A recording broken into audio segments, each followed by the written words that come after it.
Good evening. Hello, ladies and gentlemen. I'm Barry Edelstein, Artistic Director of the Old Globe, and I'm thrilled to welcome you to our first conversation with one of the great eminences of world Shakespeare.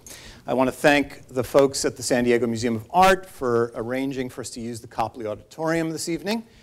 The Globe campus is in full swing right now. Tonight, Midsummer Night's Dream is in our outdoor theater. Double Indemnity is on the White Stage. And in the Globe, we are building the set for The Last Goodbye, a fantastic new musical that kicks off our season next month, which is a new musical of Romeo and Juliet.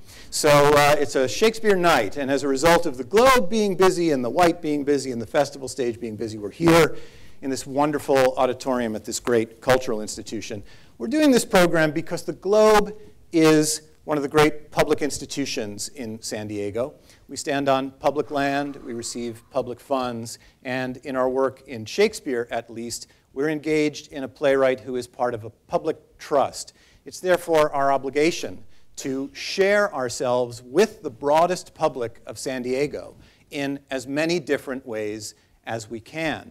And one way that we want to do that is to throw the doors open on the process by which we make our art and bring experts here to San Diego who can help interpret our art for our audience. And we have a really great, amazing figure with us tonight who, like me, believes that the theater is more than just an entertainment, but it also can be part of the intellectual life of a great city. And I'm thrilled to be able to kick off this series with our guest tonight. One of my rules of life is that if you're ever lucky enough to meet someone who is the best in the world at what they do, you should talk to them. Doesn't matter if they're the best scuba diver in the world, the best basketball player in the world, the best glass blower in the world. Just talk to them because you're going to learn something extraordinary. And tonight we have arguably the greatest Shakespeare scholar now working in the world, certainly one of the top 5. I'll let him rank what number he's at. But in my book, Professor James Shapiro is absolutely number 1. James Shapiro is the Larry Miller Professor of English and Comparative Literature at Columbia University, where he has taught since 1985. He's the author of Rival Playwrights, Marlowe Johnson Shakespeare, Shakespeare and the Jews, whose title he stole from my forthcoming memoir, Oberammergau, the troubling story of the world's most famous passion play, the famous 1599, A Year in the Life of William Shakespeare, which was awarded the Samuel Johnson Prize for the best nonfiction book published in Britain, and Contested Will, which was awarded the Theatre Library Association's George Friedley Memorial Award. His 3-hour documentary on late Shakespeare, The King and the Playwright, aired on BBC4 in April 2012. It's spectacularly good.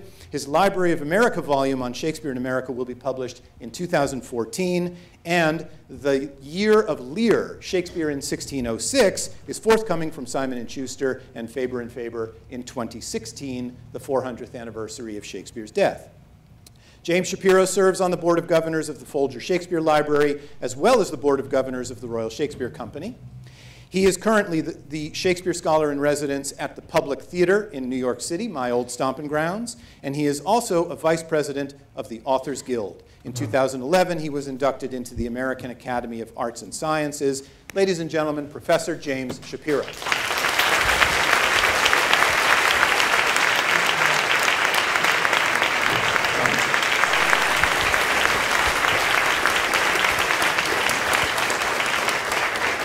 Welcome to sunny San Diego. It's beautiful. I don't think I'd get any work done if I lived here. You figure out a way. You put shades on the windows. It must be. I have found that's how you do it. Thank you so very much for coming out, Jim. It really means a great deal to me. It means a great deal to the Globe, and it means a great deal, I know, to our audience, which is really one of the great Shakespeare audiences in America. So thank you for being here. It's a pleasure. I've never visited the Old Globe before. I've known its history. I know it has anchored Shakespeare in this part of the country for many, many decades. It was a thrill to see a production last night, and I know this won't be my last visit out here now that you're involved. Thanks, Jim. I'm going to hold you to that. I'm going to hold you to that. Now, Professor Shapiro and I'm going to call you Jim. Is that all right? Please, okay. and I'll call you Matt. All right. Yeah. Call me. You have to call me Professor Edelstein.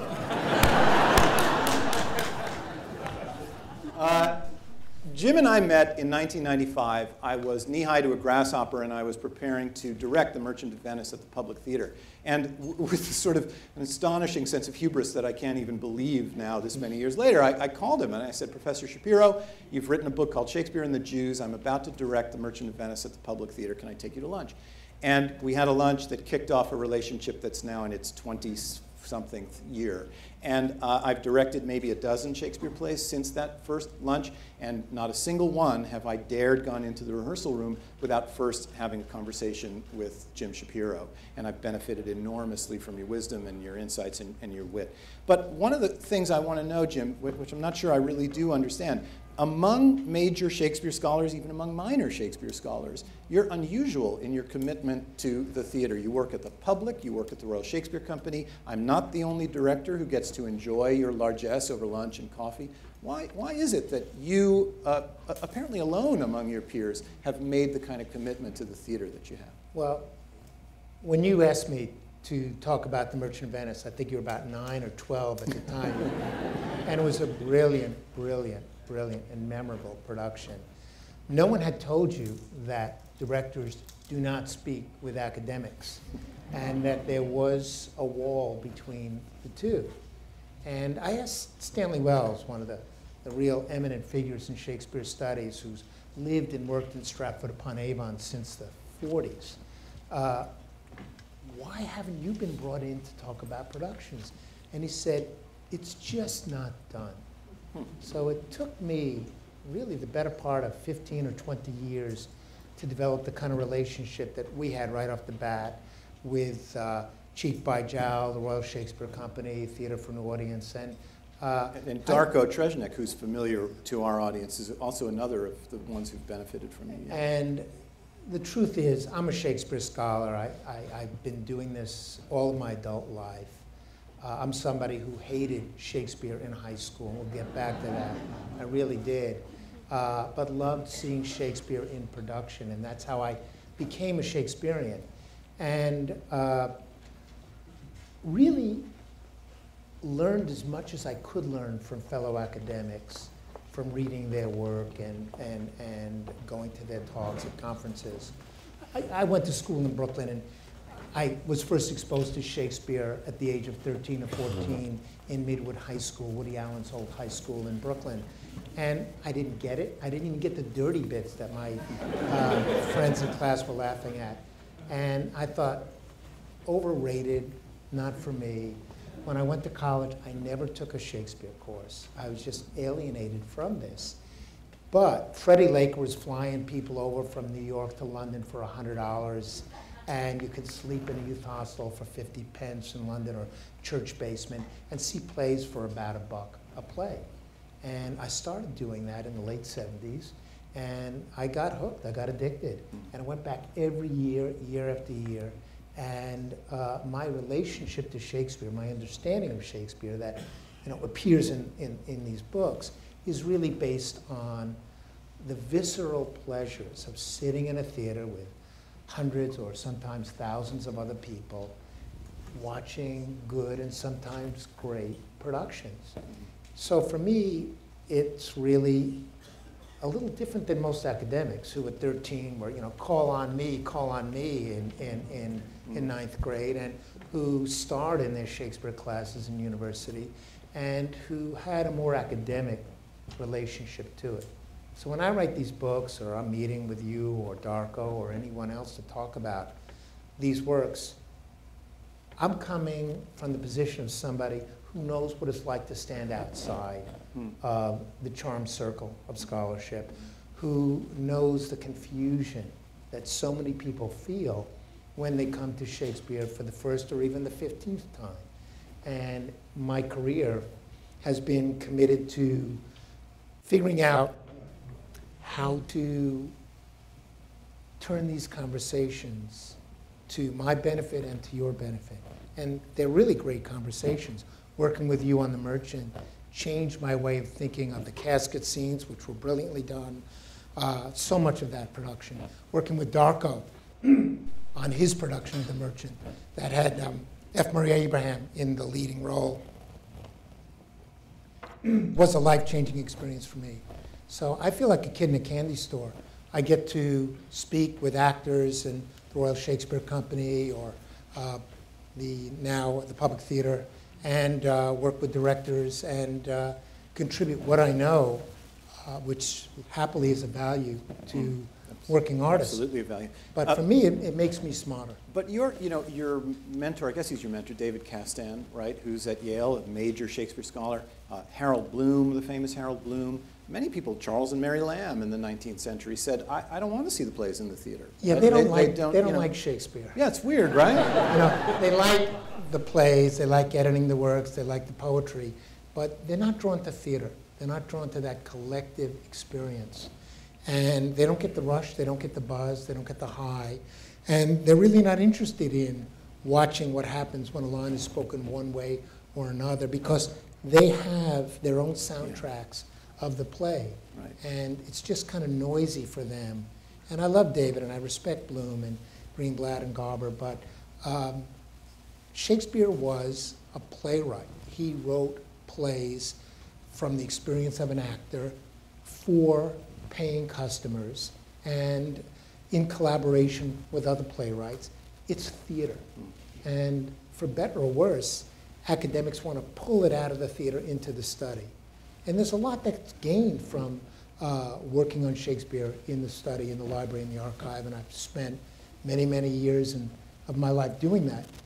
But the only value I see in that is bringing it back to the 14-year-old kid reading a sonnet for the first time, or to kids in Brazil or Korea or anywhere in the world who have to struggle not just with the difficulty of Shakespeare, but the language barrier. Right. So I'm working more and more internationally now. That's great, and I want to talk more about what you're doing with young people around the world, because that's fascinating.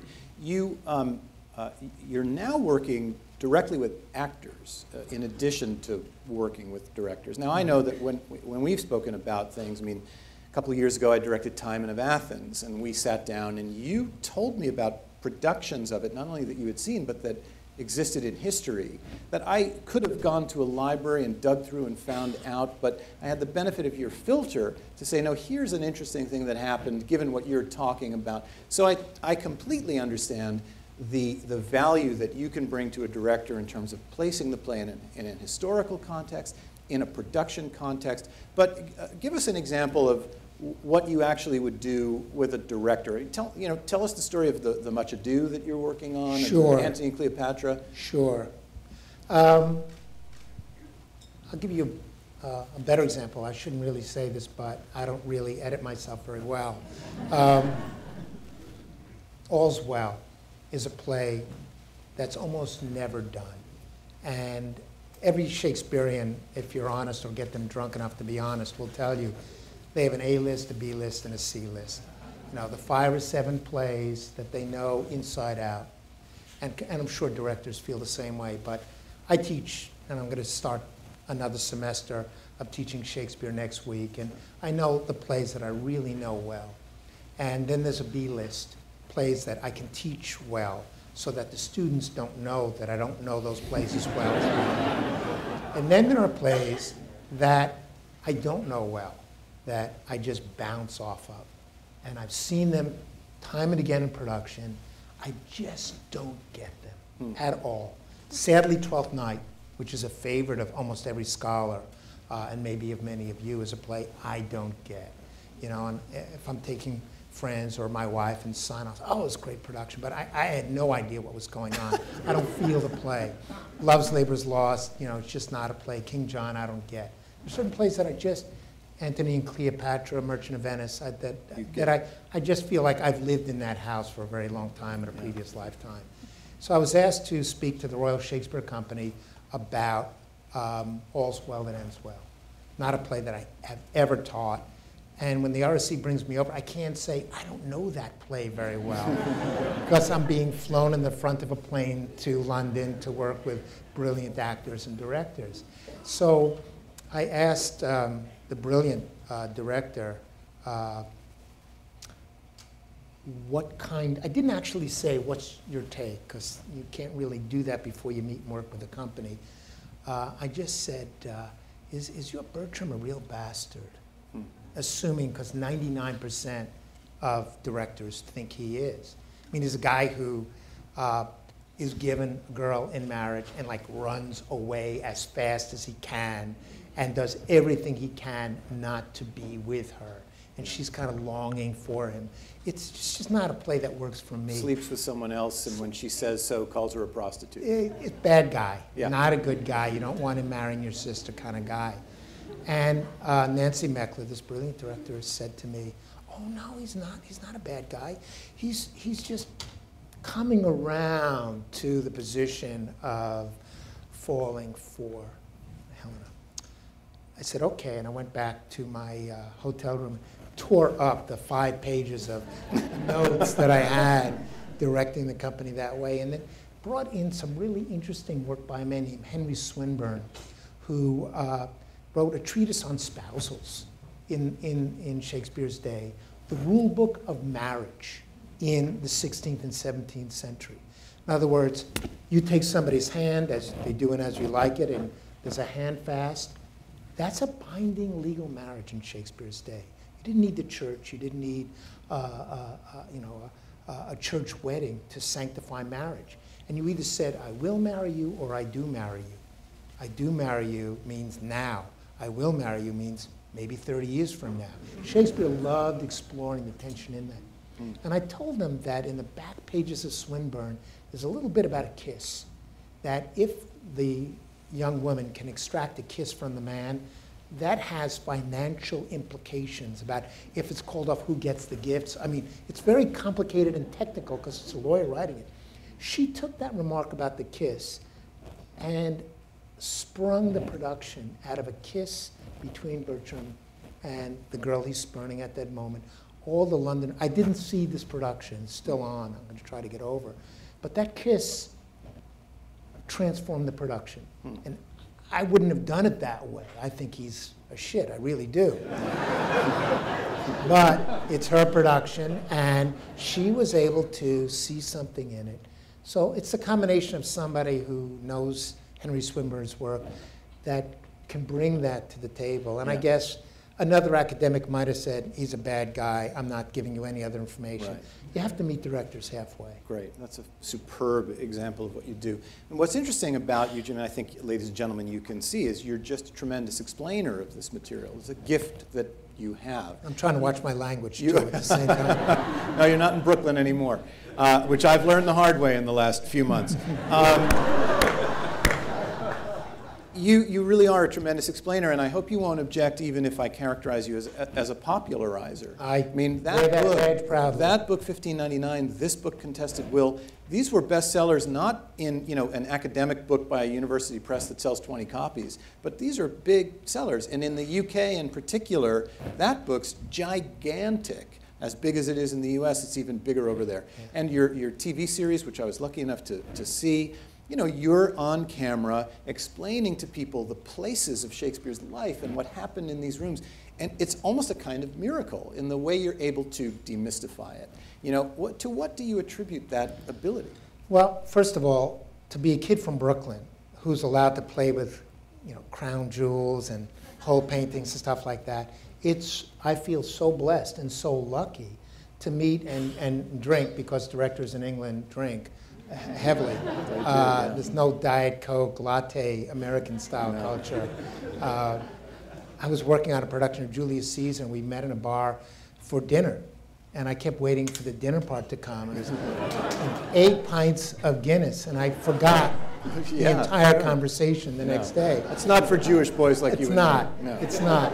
But Shakespeare was a popularizer. So I don't think there's something inherently wrong in popularizing a popularizing writer. But of course, in academia now, as you know, there's an opposite camp of obfuscators of a culture of theory, where you have to be indoctrinated in order to even read the criticism, let alone derive anything from it. And that I don't mean to demean it. There's important work coming out of that as well. But that's not where you've planted your flag. Well, I love theory. Some of my best friends are theorists. But what's needed is an active translation.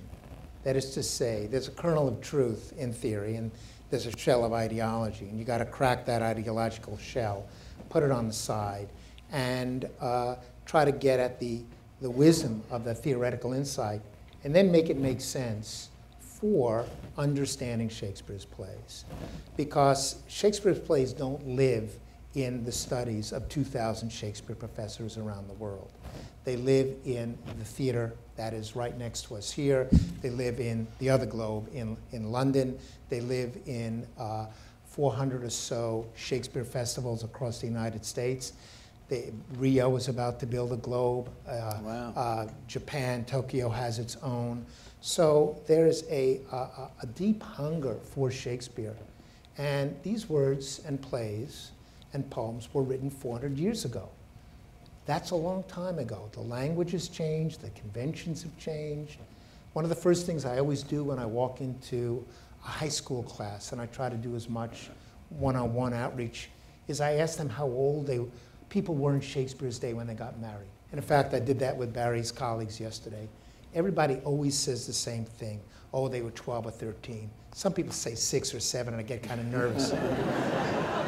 It turns out people were 24, 25, and they got married, men and women. And the next thing I ask high school kids who understand this better than anyone in this room, well, what does that mean in an age where there were very low illegitimacy rates? What do people do for the 10 years between 12 and 22 or 24? And they have a lot of very interesting answers about repression and violence, and then it swings into a conversation about the Romeo and Juliet. And if you know social history, and a lot of what these books are about is social, cultural history, you can use that to allow people to see what they deeply understand about a play, but don't have access to until you make those possibilities available. And that's really, in a very limited way, what I do. And it's exciting, because you watch kids get it. Yeah. And they understand that I'm too old to remember what galvanizes teenagers, but they certainly know what it's about. Right, fantastic. So what's going on in Shakespeare studies at the moment? If I were one of your students at Columbia, bent on getting a job in Shakespeare, what would I be writing about? What would I be studying? A few years ago it was religion, I remember that. Yes. Everybody was writing about religion in Shakespeare. Yeah. What's it now? That's a very good question. And the best answer I can say is global Shakespeare. And one of the very exciting things that happened in 2012, which was a big year in London for Shakespeare, because the Olympics were held and Shakespeare was positioned as the icon of the Olympics and of English culture, they brought in theater groups from around the world and to the Globe, and the RSC had other productions as well. And for a long time, it was an export business. Shakespeare became an import business. To London, of all to places. London. Amazing. And in Spanish, French, Portuguese, in all kinds of languages, Japanese, Hebrew, Arabic. And it was thrilling seeing that each culture had its own Shakespeare. And that, in turn, had a profound effect on the directors and actors and scholars who got to experience what it was like to see Shakespeare through another perspective. And I think we're going to, 2016's coming up, it's going to be a thrilling year in the Shakespeare world. And connected with a number of exciting things that are going on in that year, but much of it is global. And of course, to understand global, you have to understand different theatrical traditions, which is hard. You have to understand different cultures, and you have to understand what plays speak to what cultures in what ways.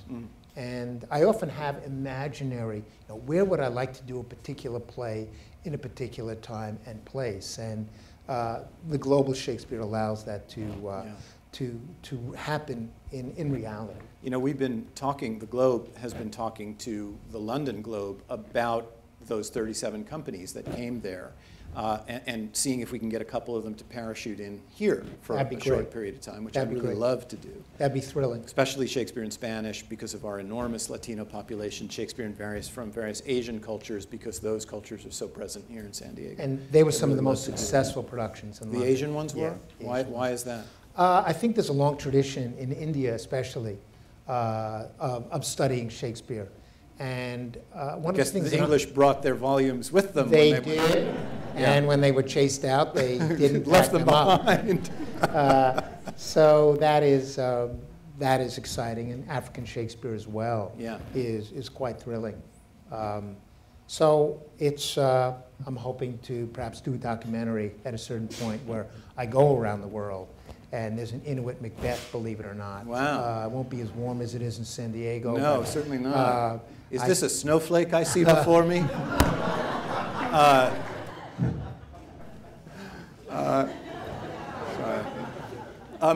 this is why I like Barry. Now, what in Shakespeare makes him transparent to all these cultures? There are a lot of things that are amazing about Shakespeare. The most amazing thing about Shakespeare is how he wrote. I mean, his company, he was an actor for most of his career, which meant that every morning he got together with his company and they rehearsed that day's play. And in the afternoon they performed it. They changed the play every day. It was not Cats Now and Forever at the Globe. And then when the actors went off to drink or do whatever actors do in the evenings, God knows, he would have to go and write late into the night and read to come up with these extraordinary plays. And that's not what's extraordinary. What's extraordinary is there was neither tea nor coffee in England at this time. How he did it without the benefit of caffeine is miraculous. So the other miraculous thing about Shakespeare is that his works translate over time and over place better than any other writers. Has Shakespeare been overdone in certain ways? In repertory, has it suppressed the possibility of new writing emerging? Sure. On the other hand, these plays still speak to us in amazing ways that keep changing. And I spend my life living in 1599 or 1606, not because I want to live back then, but because the works that he created at that time helped me understand my world better. There's a production that's going to be a film of the stage production of Othello at the National Theater, which finished its very short but brilliant run this past summer in London, is going to be out in November here and across the world. And it's set in Afghanistan. And watching Amelia... Today, right? Afghanistan today, Afghanistan today. Yeah. And it's the senior advisor to that production was somebody with 30 years military experience. And instead of that scene, always Victorian, with Desdemona having her hair combed by Amelia in that sentimentalized way, Amelia and Desdemona are sitting in, on stools, basically in the desert. Amelia's in fatigue, she's a soldier. They're popping beers and sitting back and drinking. And it feels like it was written yesterday. And you forget that these words are 400 years old. And it's telling me something about the Afghan and Iraqi wars that the newspapers do not. And that's why I spend my life seeing productions and working with actors. Can't wait to see that. That's fantastic. The plays are malleable in infinite kinds of ways. And things like that, updating them to be about our troops or the British troops in Afghanistan, can backfire. Guthrie, Tyrone Guthrie, the founder of the Guthrie Theater, has a wonderful, wonderful line about modernizing Shakespeare, where he says you have to be careful not to blow the dust off convention straight into the audience's eyes. That's beautiful. One of my favorite lines. And it seems to me that's the way to determine, is this working or not. Modern dress in and of itself is only valuable if it illuminates something about the play. If it works, great. Right? At the same time, we know that there's no such thing as any kind of Elizabethan consistency, because that's not how Shakespeare did the plays then. And as a theater that's producing these plays regularly, we're inviting directors with different ideas, with new ideas. I mean, how many times can you see A Midsummer Night's Dream? What you want is to see a new group of people express something new about the play.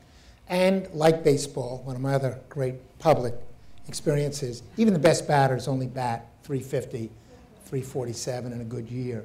Hall of Fame if you do that. Yes, and directors bat about the same, which means they're going to strike out at least half the time or swing and miss. And that is something audiences have to deal with. That you have to go to see a lot of plays, and I tell my students who are required to see live productions and write about them, that you will take something away from every production. I remember I was in grad school in Chicago, and there was one of the worst productions of Hamlet ever staged. And I forgot who was involved with it. This is all I remember. It was driven by Gertrude's alcoholism. You know, this was just, she drank from beginning to end.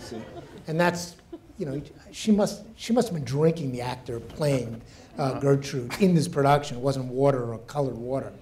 And at the end of the play, when Claudius sees that she has taken the poison, and he says, "No, Gertrude, don't drink." She gives him that look. She's heard it 1,000 times and knocks it back. And, you know, that one little bit was enough to take away, and you have to look at every production you see in that line. That's great. I love it. I love it. Okay, so let's come back to World Shakespeare for a moment. So you're spending time with the Royal Shakespeare Company, the greatest producer of Shakespeare in England. You're spending time at the Globe, the greatest producer of Shakespeare in the United States, and at the Public in New York, the second greatest producer of Shakespeare in the United States. Well, when I worked there, they were the greatest. Thank you very much, but not anymore. The center of gravity has shifted west of the Mississippi. Is there an American Shakespeare? If there's an Indian Shakespeare, and there's an Arabic Shakespeare, and there's an Inuit Shakespeare, is there an American Shakespeare? Well, if you would ask me that 25 years ago, I would have said no. Huh. And I would have said no because, like every kid from Brooklyn who gets to be an Ivy League professor of Shakespeare and whose accent starts to drop H's and you start thinking you're really accepted in England even though you're not, that you want to feel that there's really only one Shakespeare and that Indian Shakespeare, Canadian Shakespeare, Mexican, Japanese are lesser versions of the true English Shakespeare. And most of my books are acts of penance in one way or another. And the volume I've just finished that's in production on Shakespeare in America for the Library of America, which took me a couple of years to put together, taught me that not only is there a distinctively American Shakespeare, but in many respects, over the last 200 years, it's a lot more interesting than the British Shakespeare. What I mean by that is, you name a British leader who turned to Shakespeare in the same way that Abraham Lincoln did. I mean, he carried a volume of Shakespeare with him when he was young. He read from Richard III and Hamlet. When he would sit for portraits and he got bored, he would recite Claudius's speech. And discovering the many ways in which people who weren't at the center of American culture, Toshio Mori, a great Japanese-American writer in the 30s and 40s, writing a beautiful short story about Japanese Hamlet, about a young man who's Japanese who knows he'll never be able to act in a production because he is Japanese, and his voice and his skin color and national identity would always stand in the way. These stories taken together turn into an alternative history of America. And it's not a story about America you will find in history books, but the relationship of Shakespeare, which has been so important from the early 19th century, really, until today, taught me more about America than anything else I've read. Will you tell the San Antonio Sure. thing? It's an amazing thing. This is what really got me going, and it's actually the beginning of my introduction to the book. And it's a true story. 1846, Corpus Christi, Texas. Corpus Christi. Corpus Christi, did I say San Antonio? You said it, but I think it's Corpus Christi. Okay, forgive me. Population 200 at the time.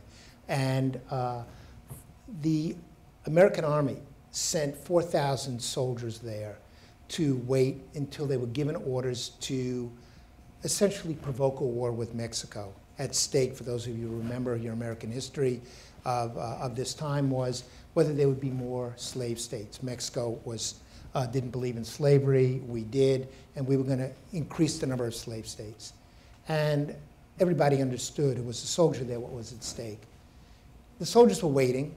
They were getting into fights, drinking, carousing, so their officers decided, we will build a theater, an 800-seat theater, and we will mount musicals, all-male cast, and we're going to just distract people and charge 50 cents or $1, which was expensive, but there was no other alternative other than drinking and whoring. So soldiers went and saw it. And one of the first productions that they did was Othello. And I'm thinking, Othello, this is a radioactive play at this time. And yet everybody knew it. And they had to cast it. And the first man they chose to play Desdemona was 6 feet tall. And his name was James Longstreet. For those of you who know your Civil War history, he was the great general of the Confederacy at Gettysburg and elsewhere. 20 years later, right? 20 years later. These are all young guys, all lieutenants at this point. Less than 20 years. And they got another guy who was 5'8", 135 pounds, light beard, Ulysses S. Grant.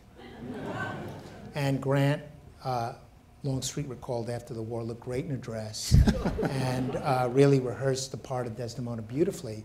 And in the end, a man named Theodoric Porter, who was playing Othello, couldn't generate enough sentiment for Grant in the role of Desdemona. I don't know why.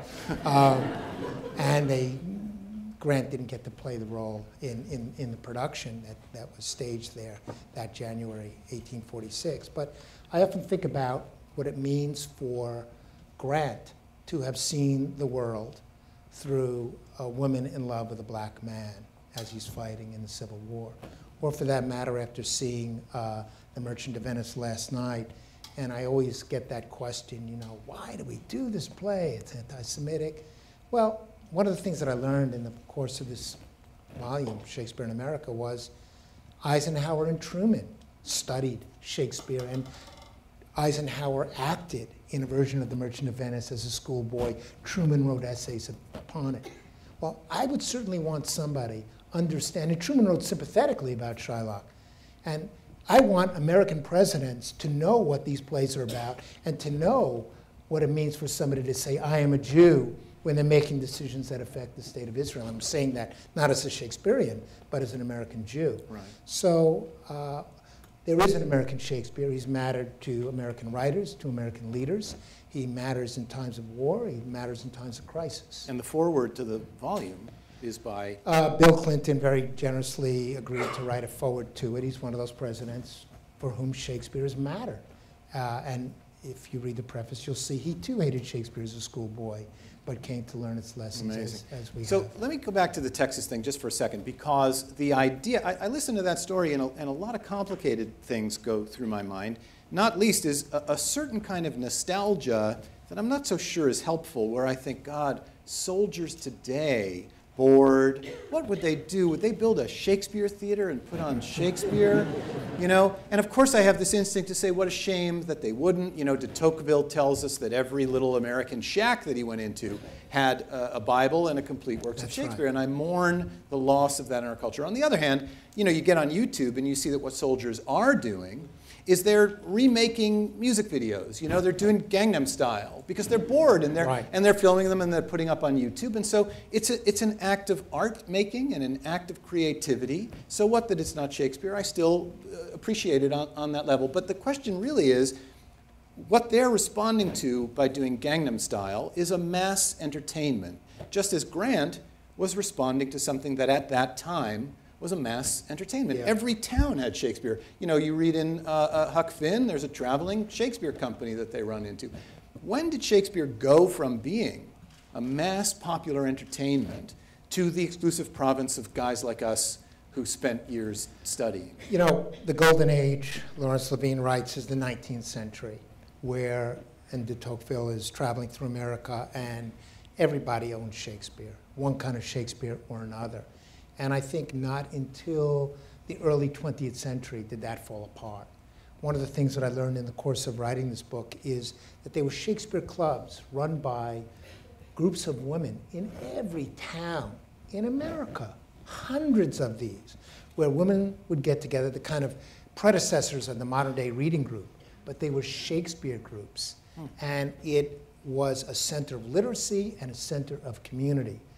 I would love to go over, I hope we don't go to war with Syria, but Afghanistan or anywhere else, and talk with the troops about Henry V. One of the things that I found and included in this volume was a GI Hamlet from, some of you might know of this or remember it, but in the Pacific Theater, in the real Pacific Theater, not a building, but World War II, a man named Evans, who had been a British actor and took American citizenship, decided to stage Hamlet for people who were coming back from the terrible fighting against the Japanese and the island hopping campaigns. And it was an all-soldier cast. It's not just during Grant's day in the Civil War, but this is in living memory. And when Hamlet famously said, you know, conscience doth make cowards of us all, one of the GIs shouted out, "You got that right, buddy." You know, it was interactive stuff. So wow. I think there's a possibility within our culture. I think there's a hunger that's untapped. Henry V or Othello, which is about soldiering, not just about race, is a play that speaks powerfully to the military. In my research for my book, I came across this thing that in World War II also the government actually printed volumes of Shakespeare that were, the trim size of the book was specifically designed to fit into the cargo pocket in GI's trousers. And your predecessor at Columbia, Mark Van Doren, edited the series and picked which Shakespeares were to be printed by the US government. Sort of extraordinary thing. Yeah. It's not that long ago. You know, it's not that long ago that Shakespeare was live on network television. Yeah. Extraordinary thing. Well, I think, in part, scholars are to blame because we've chosen to speak to each other rather than to speak to the culture. And we take the lead. And I think that relationship frayed. And I do what I can to encourage the students I teach to help change that.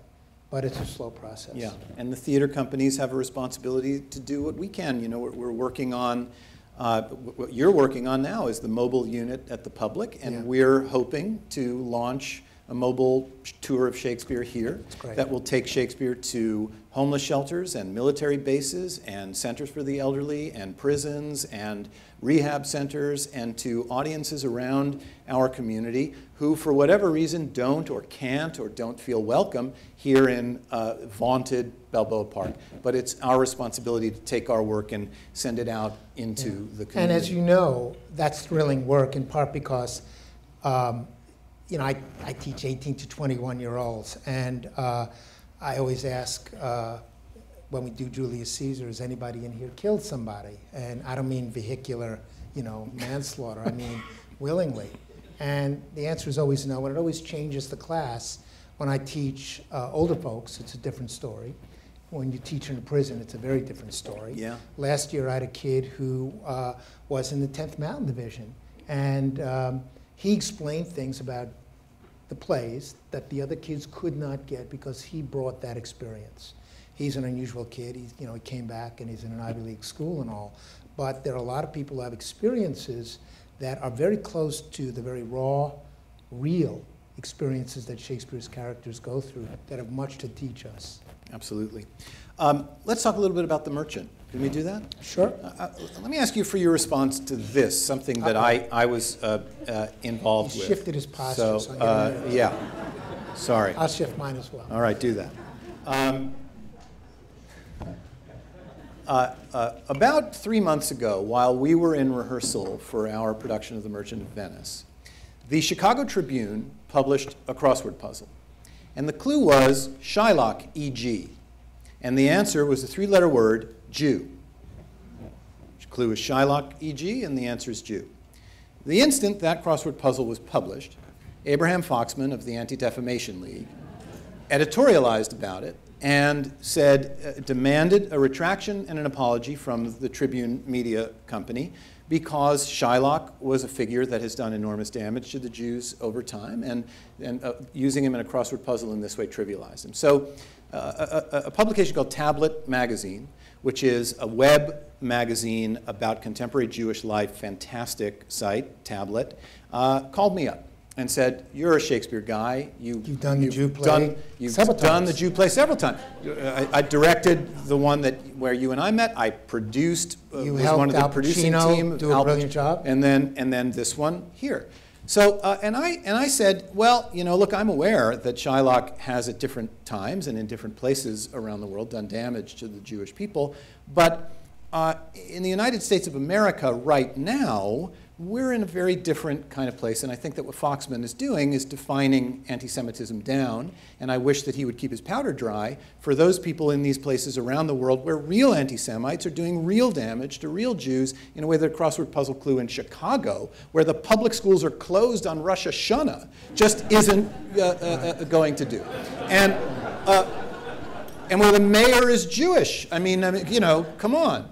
So, you know,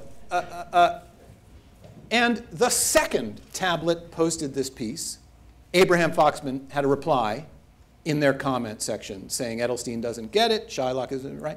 So can you just sort of start? Yeah. What would you have said to Tablet magazine if they had? Because I quoted you in my response, so I'd like to hear.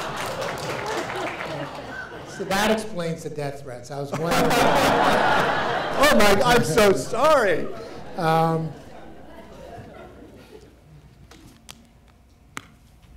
I've worked with the Anti-Defamation League, and I've worked against them in a way. I wrote a book about a Bavarian village that staged a passion play every 10 years, called the Oberammergau Passion Play. So I have some sense of what Abe Foxman is about.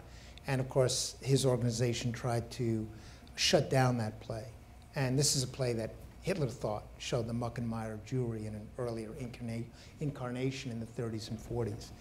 And I have a very simple principle when dealing with creative works and literary works. If it does not lead to violence, it is a categorical mistake to censor it. And The Merchant of Venice is a particularly good example of that, because this is a play that takes the temperature of the culture in which we live, in different countries and in different times. This play was staged often in Nazi Germany. This play has been staged in modern Israel. And each time it's a different play. So when he's thinking Shylock is a stable, fixed entity, he's simply wrong. And he's acting as if this play is about an actual human being. It's a play about a lot of things, and it's not simply, as I saw last night, and it's never simply about one man who appears in 5 scenes. And the answer I would have told Abe Foxman if we were sitting together, I would have said, let's talk about the production in Israel. 6 weeks of the play, The Merchant of Venice, 6 weeks before Yitzhak Rabin was assassinated. And I saw it in Hebrew, and my Hebrew's pretty good, and my Shakespeare's pretty good, so it felt natural to me to watch a production of the play in Hebrew. And the Shylock they cast was a guy who began as a secular Jew and turned into a radicalized settlement Jew willing to shoot and spray everybody and hated the government for making peace and all that. And 100 yards from that, where I saw that play, Rabin was gunned down by a man who reflected those same values as the Shylock, that director, did. What I'd say to Abe Foxman is, we need directors to do bold things like this, because they tell us how we stand and where things stand. And the brilliant productions provide that kind of insight. And, you know, there's a lot of good things that Abe Foxman can and should be doing. This is not one of them, so back off. All right, we should probably invite Abe Foxman to rebut us, but and he may turn up. But the play itself, you cannot deny that people are screaming, "Dog, you're a dog!" They're spitting on Shylock. They're calling him all these terrible names. I mean, that is there. I mean, there is anti-Semitic expression in the play, and there's also racial expression in the play. I mean, Portia says, and I always flinch when she says it, especially when, as last night, it's a black Portia, when the Prince of Morocco is sent packing, she says, "Let all of his complexion woo me so." Like, I'm not going to marry a black guy. You kidding me? And what I love is, if you look at editions of the play, when I teach it, I use one of my teachers, David Bevington, published this fantastic edition of Shakespeare's works that I use in my classroom. And he comes to this line, and he's so anxious in his good waspy 1930s way about Portia being a racist, which in part she is. Everybody in the play seems to be racist to my mind. He says, she doesn't mean his skin color when she says, let all of his complexion woo me so. Even though 20 lines earlier, Morocco says, mislike me not for my complexion, I'm dark skinned. So editors and Shakespeareans can try to shape or try to distract us from the truth of these plays. And all I can say is, like a lot of Shakespeare's plays, there's a lot of ugly stuff in it. Some directed at Jews, some directed at blacks, some directed at men who are not married to women, which is Antonio's case. And there's enough venom to go around. And I think you have to understand that is what these plays are about. And you can't cherry pick your own identity in a certain way and say, this is what the play is about. That's what your preoccupations are about, but that's not what the play is about. Right, and they do work as kind of divining rods, don't they? They really point right at whatever is anxious making right now. Which is why I go to see them, because I don't go to see Shakespeare's plays to live in the past. Again, I go to see Shakespeare's plays to understand the present. And they magically, mysteriously help me understand that moment. And they're thrilling for that reason. Yeah. Can you, before I turn the floor open to our audience here for questions, can you try to talk about that magic, mysterious thing? Are you able to? Are you interested in it? You know, I am asked a lot, why do you love Shakespeare as much as you do? I do. I love Shakespeare. Shakespeare has shown me the world. Shakespeare has brought me in contact with extraordinary people and places, and in my imagination has rewarded me in ways that are as rich as, you know, anything outside my family bonds that I know. You know, they're almost a kind of a spiritual experience for me. And yet, it's very hard for me to talk about what it is about them that have that effect. I kind of don't want to, because I'm afraid if I name it, it's going to go away. I think it's a lot like falling in love. If you think about the moment you met the person who you're happily spending the rest of your life with, you have a surcharge of emotions. And if you were asked to define what those emotions are and what those feelings were, you'd be hard-pressed. You know what the thrill is, and I know what the thrill is. I think what makes Shakespeare so special is that the thrill doesn't wear off. It's like a 400-year marriage that doesn't get stale. And, you know, I read a line, and all of a sudden, it locks into place. I'll give you one example. We both have kids, so we both have read this line before and after. In the Scottish play, there's a line late in the play in which, I guess it's Malcolm who says, he hath no children. Or is it Macduff? Macduff, yeah. Macduff. And is he speaking about Macbeth? Is he speaking, I mean, who is he speaking about? And what does it mean for a guy who's lost his kids to say he hath no children? Is he saying it because he doesn't understand what it means to lose your kids? Or he doesn't understand because he never had kids?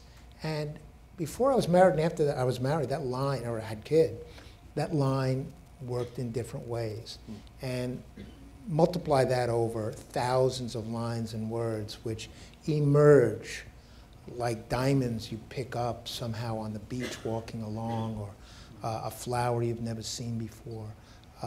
That is the reward of Shakespeare, and it doesn't stop.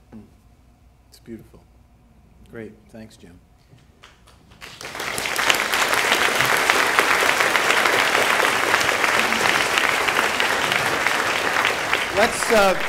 Let's hear what's on your minds. Any questions for Professor Shapiro? I think we have some microphones running around. Mike, let's start there, since you're there. And just stand up, please, so I can see you. Sure. I'd be interested if you know Ed Hall's Propeller Company and what you think of their work. I love Edward Hall's Propeller Company, all-male cast, 15 actors or so, not prima donnas, and I'm particularly grateful to them. My son, who's 17 now, and has been part of Barry's teen program at the Public Theater a couple of years ago, was a kid who couldn't sit still in class in 3rd grade. And I went in for the parent-teacher conversation, And the teacher said he's fidgety and he doesn't pay attention. And I politely explained that he's fidgety and doesn't pay attention because you are boring him. And she said, no, he can't sit still for 20 minutes. And I said, I'm going to do a little experiment. I'm going to London next week. I'm going to take him along. I'm booking him front row seats to see Edward Hall's Propeller Theatre Company's Midsummer Night's Dream. And my kid might have been 5 years old then. And we're front row. I didn't realize the stage was high. I borrowed coats from people so he could sit on them. And my kid sat rapt for 3 hours. And when Puck came out and threw fairy dust, he was pocketing it and looked around. Nobody else is pocketing this fairy dust. And it was a thrilling experience for him. And he said, I need more, Midsummer. And I got the not-so-good Michelle Pfeiffer movie. And we're watching, and he said, they left out the best line in that speech. And I suddenly realized, he's paying attention. And I pulled him from that school. And now I have to say, I watched him play Touchstone a month ago. And I see a lot of professional actors, and I'm a very tough judge of actors. And I was shocked that my kid I could never play it that well. And he's grown up, and Shakespeare's part of his life, and so much of his confidence. And a lot of that I owe to Edward Hall's Propeller Theatre. He's a wonderful kid. Jim's right. The public has still a summer camp for teens, very like the summer Shakespeare intensive that we have here at the Globe. And Luke was a student in it. And I would ask these questions about what Shakespeare means. What about that? Like, Luke, your father's the Shakespeare professor. You can't answer every question. Come on. Give some other kids a chance. Really remarkable guy. Actually, would love to see him. Send him my best. I will. But that's a great question, and I do love and deeply admire what Edward Hall's doing with that company in so many ways. Over here, Justin. So you spoke a little bit about productions around the world and about how they update and change costumes and sets, and you seem to advocate for that when it's done well. I'm curious about translation and how you feel that's done. Here when we see Moliere productions, sometimes they're trying to catch puns and update them and put them in modern language, and sometimes they're just translating literally and it's no longer funny. I wonder what your feelings are about the different translations that you've seen and how it gets treated. That's a great. More about language or more about character? That's a great question. And I've seen Shakespeare in Germany and Japan and Israel and other places. Some places where I have the language, some places where I have no language at all. And I'm kind of just acting as if the actors are mumbling English so that I can follow the script of the play that I have pretty much in my head. I think that translation probably matters, but I'm less able to judge that than I'd like to be. I think that character matters more. And I think that the reason Shakespeare probably works across cultures to the extent that it does, and it clearly does, is that it's easy for different cultures to imagine a Macbeth and a Lear and a Julius Caesar in very, very palpable ways. So I think Shakespeare works in terms of language for those of us who are fortunate enough to feel comfortable in English. I think he works in terms of the stories he's telling because they're really fundamental stories. Shakespeare's plays are about human beings under pressure, and his tragedies are about people who crack under that pressure, and his comedies are about people who manage to survive those pressures and come out reasonably happy at the end. And I think that is something that works in almost every culture. When you talk about a play like Midsummer, two students who grew up in Southeast Asia, where young girls are told, this is who you are going to marry. It works a lot different than it does to kids from the Upper West Side. If their parents dared to say that, there's a gesture in New York we use to respond to that. So I think there's a way in which Shakespeare speaks with even greater immediacy. I was teaching Henry V in Israel as a Fulbright right after the war in Lebanon, and had a lot of veterans in the class. And I gave the Crispian speech. And this kid said, you know, that's okay, but the speech my general gave as we were outside Beirut, that was better. And you realize that people own Shakespeare in different ways and in more powerful ways, even than you as, you know, a big deal professor might. They feel it, and that's why I love working in different cultures, trying to understand what pulls them into Shakespeare and what they understand so much better than I do. You know, if I were to make a list of the 10 best productions of Shakespeare I've ever seen, easily 3 or 4 of them would be in foreign language. Interesting. That's great. Bergman's Winter's Tale, the Berliner Ensemble, Troilus and Cressida with Eckhard Schall.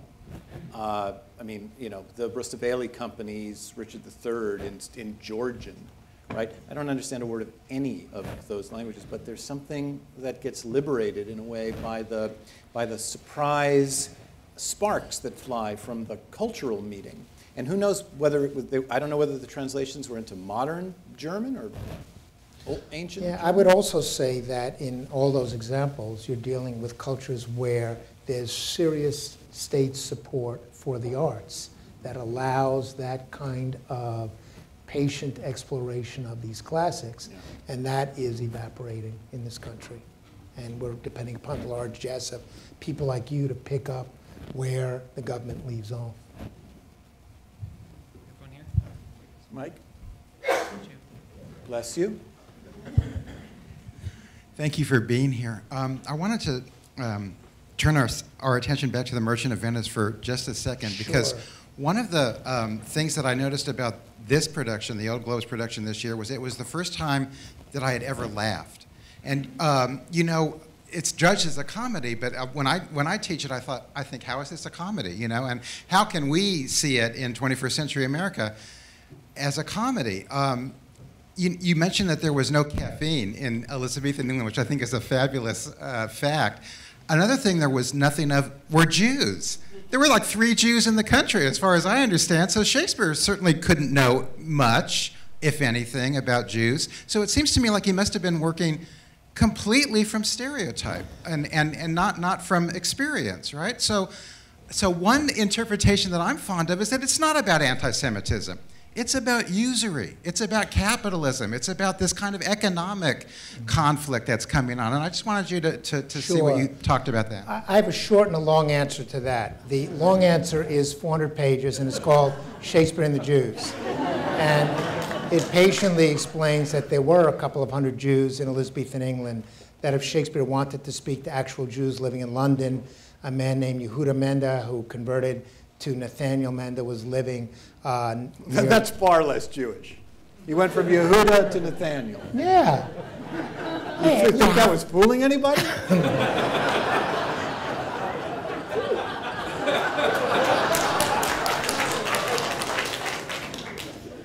Sorry. How did he know? It sounded more Jewish. He's signed for his stipend in Hebrew. Really nice to give away. So anybody you can deliver the bagels and back. Sorry.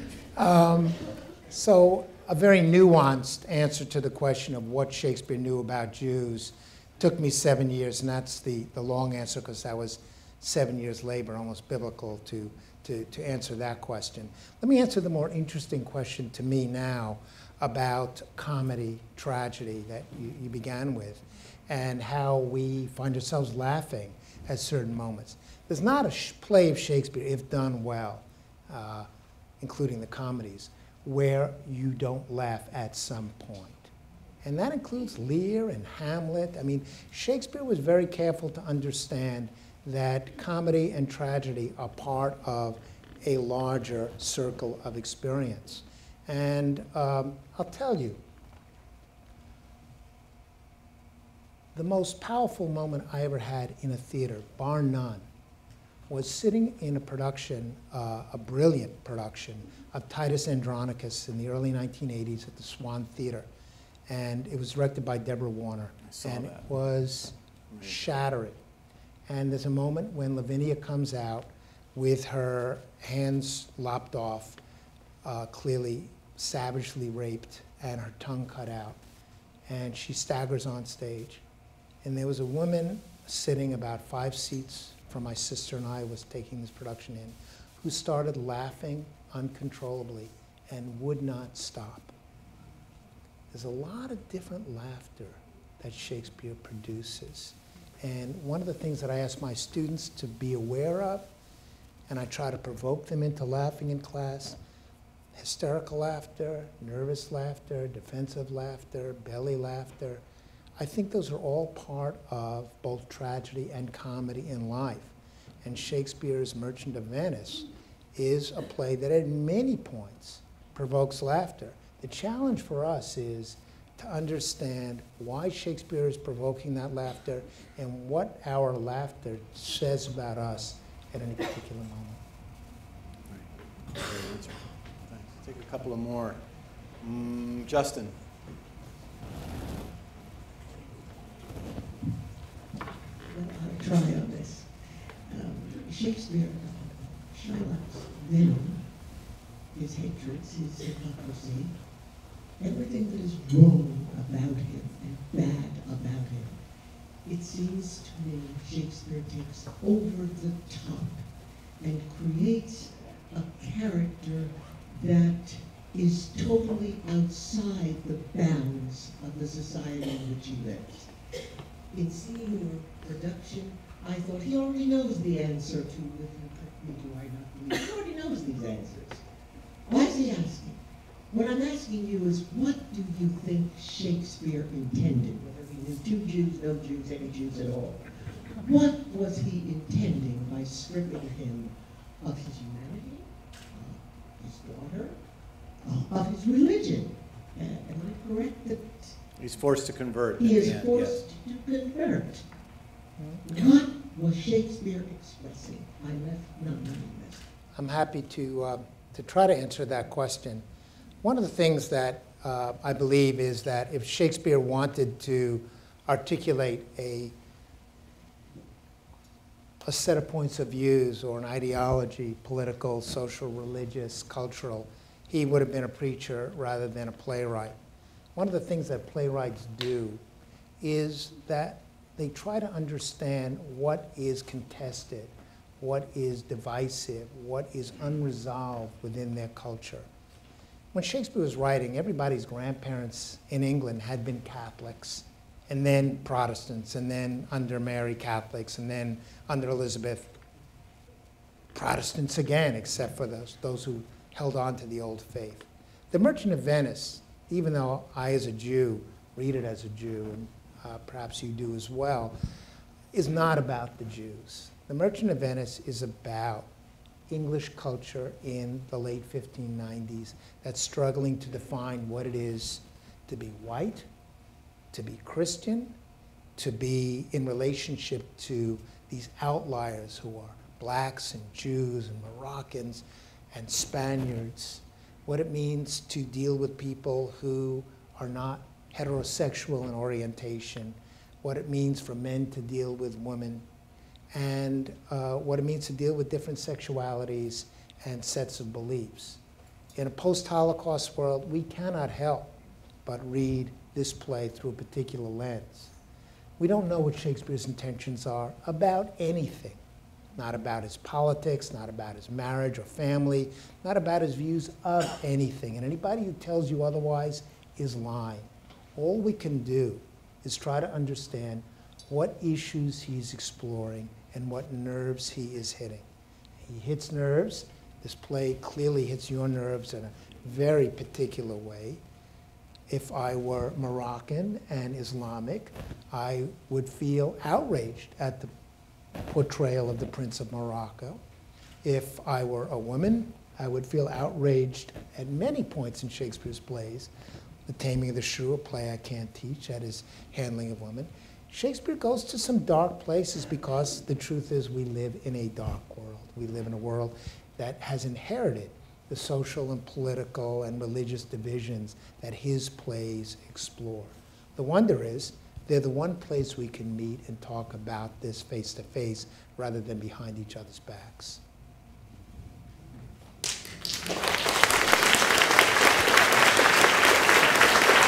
Now, Jim, Leela, would you mind, Jim, I want to end our conversation by presenting you with a little gift from the Old Globe.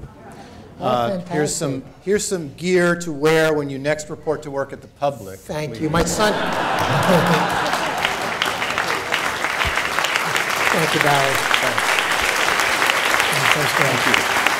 Ladies and gentlemen, James Shapiro. Thank you very much. Thank you.